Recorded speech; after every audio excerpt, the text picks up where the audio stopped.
You've changed my life. We just reminded you of stuff you know, and you changed your life. Absolutely. You've given us so many amazing processes and tools to better ourselves and to flow with our inner being. Which is the same statement, to be who we really are. Inner being, aligned. Yes, absolutely. Because this bettering of yourself isn't something that stays forever. It either is or it isn't in the moment, depending upon what your thoughts are. But what you're talking about is developing better and better of habits to hold yourself more consistently in that power. That's what you're talking about. It's like practicing the muscle. Yes. So why don't I want to work out? And what I mean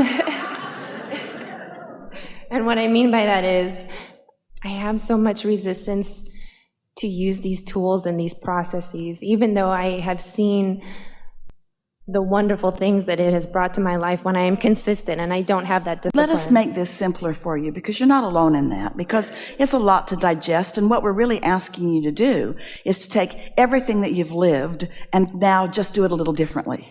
And that's a lot to ask of anybody, because you've got patterns and habits, and you've also got law of attraction compounding those patterns and habits. So give yourself a break. But there is something that you could consider, because we have found an easier way of talking about it. We talked about it already, which is rather than working so hard to move up the emotional scale, just find yourself in satisfaction and identify it and isolate it and know what the feeling feels like, and then let that be your sort of standard of what you're reaching for. When you catch things in those early stages, then law of attraction does all the work. If you feel a little satisfaction, and just because you do, we'll demonstrate this with you here in a minute, then the law of attraction is responding to this resistance-free vibration. And when the law of attraction is responding to a resistance-free vibration, it gains momentum quickly, and then you feel the inspiration to move in the direction of it. Now, we're going to give you a statement that as you hear it and sort of let it settle in, this is the basis of where your new belief and understanding is going to come from. We're going to speak it clearly and probably loudly, if we know Esther, when she gets hold of one of these impulses from us.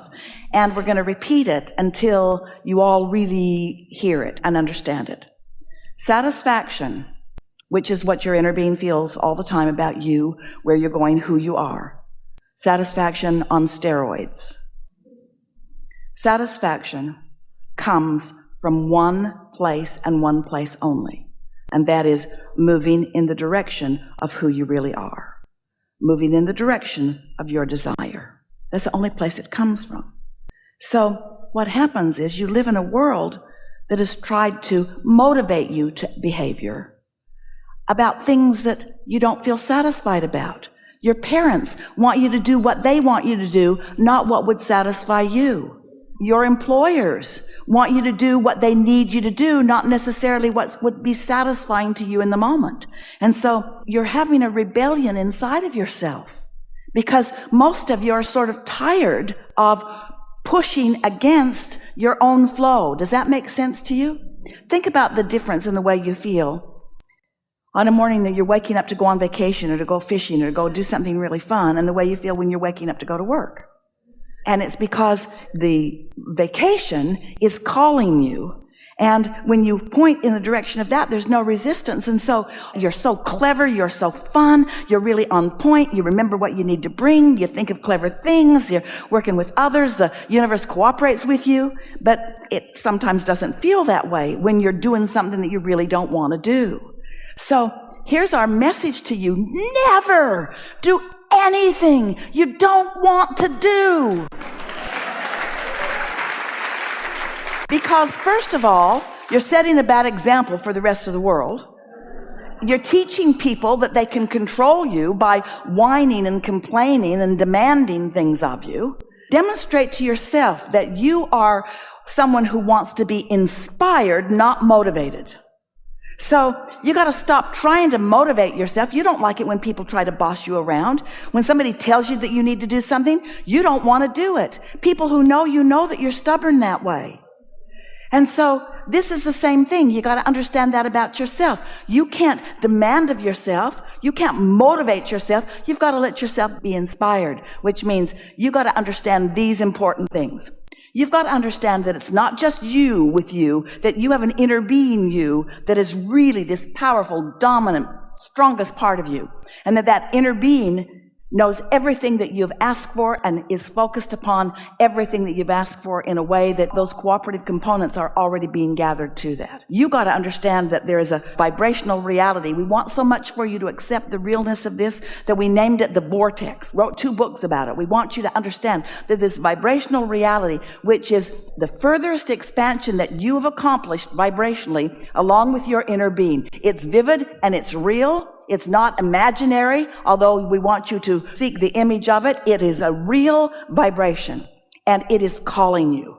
And when you move in the direction of it, because you're not doing the opposite, because you're not doing that thing that holds you away from it, maybe because you meditated and so your mind is clear, maybe because you've been making a list of positive aspects so you're in tune with it, maybe because you're just in love with life right now. Doesn't matter what the reason is.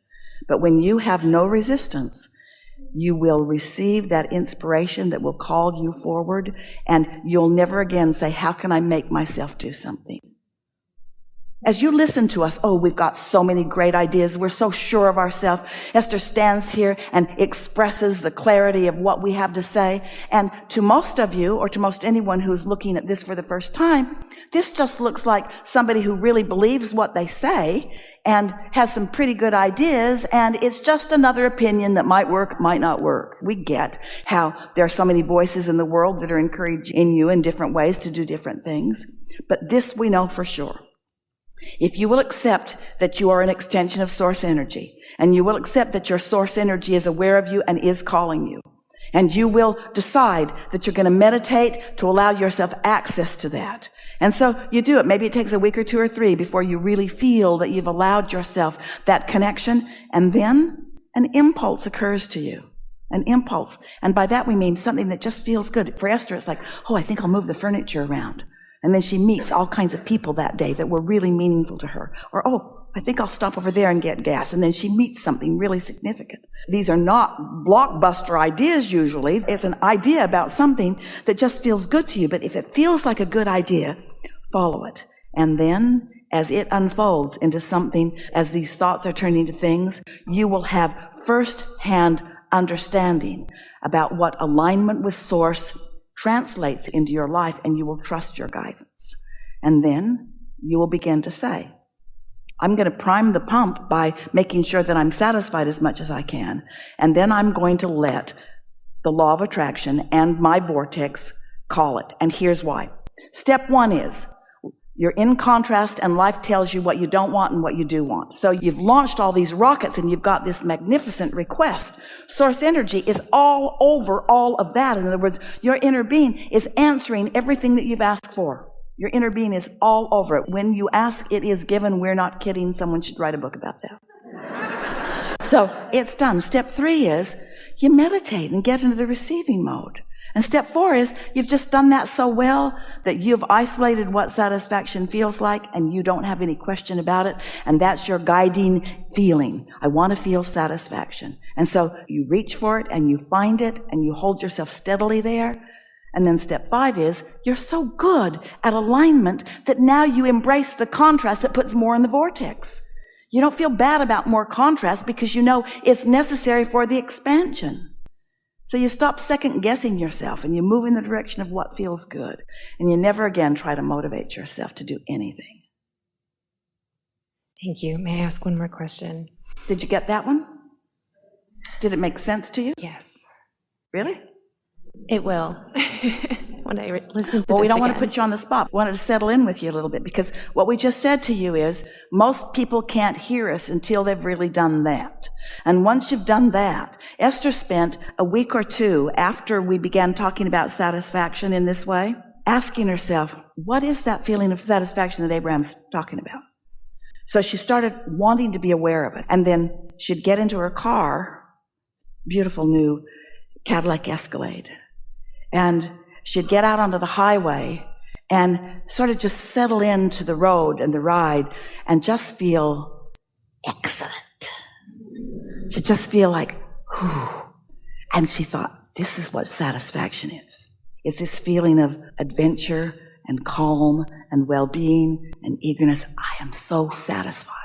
I'm so satisfied. She got on an airplane one day, and she was in the first class cabin. So she slipped into her seat, and she thought, satisfied. And then she sort of settled in and buckled up, and now the plane's in the air, and she reclines her seat, and she gets her blanket and her pillow, and she's thinking, oh, I am so satisfied. I'm so satisfied. I'm so comfortable. I'm so satisfied.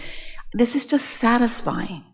And then a flight attendant came to her just as she was putting her sunglasses on and getting ready to snuggle in for a long winter's nap. And he handed her a bottle of water, and he said, I heated this for you in the microwave. I thought it might make you more comfortable. And Esther thought, wow. Well, first she thought, do I look old and feeble? And then she thought, oh, no, this is because I'm so satisfied that the universe is looking for other cooperative components to help me feel even more satisfaction. She'd be in a restaurant, slip into the booth, friends across the table, she'd look at their faces, she'd feel such love for each one of them, and she would think to herself, this is so satisfying. So satisfying. The fragrances in the air and the leather that I'm sitting on and the friends that I've gathered with and the entire atmosphere of my life. It is so satisfying. And there are plenty of times to do that, but until you start doing it, identifying it, isolating it, milking it, finding the vibrational frequency of it, now you know what you're tuning to. You see what we're getting at? So then, you're satisfied, satisfied, satisfied, satisfied, satisfied. And when something's off, you feel that it's off and you don't let it get off until you establish such a substantial, chronic pattern of connection to source, to the path of least resistance, that then only cooperative components to who you really are and what you really want can come to you. And then other people look at you and they say, it's not fair. Good stuff comes to you, and mostly only good stuff comes to you, and the rest of us are out here, and you know why. It's not some crapshoot. It's not some law of averages. It's not some game of chance or luck. It's not some karmic game where you're being cursed or somebody's doing a voodoo on you. You're in complete control. And what is the control? Right here. Satisfied or not satisfied. Before I push my car down the hill, I come to my senses and I find my alignment. And when that's what you do, next time we see you, you'll say, hi, Abraham, I don't do anything I don't want to do, but there's so many things I want to do. Having such a good time. All right, now we'll hear you. That was good, by the way.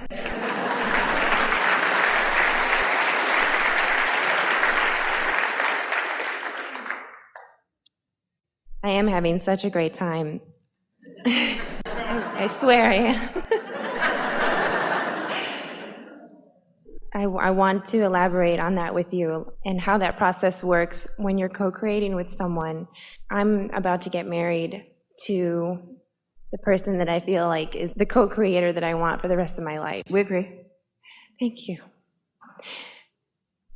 That's what that feeling of love is. That's you and your inner being in complete agreement on the subject at hand. Thank you. Yes, it's a great feeling. This is my third marriage. Yeah, that's good. Because that contrast built a vortex for you. Yes. And the cooperative components gathered, and you have the understanding of knowing. That's why you were thanking us. Your guidance system is letting you know that what you know is what you know. You got it right this time.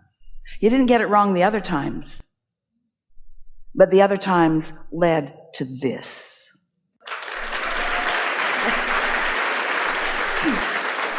So don't spend any time dissecting that. Okay, I think that's it. Yeah, I think you just answered everything. Yeah, you know what just happened? You can feel that where you were going was not under the influence of this. And now that you're under the influence of that, all of that is irrelevant. Exactly. Thank you so much.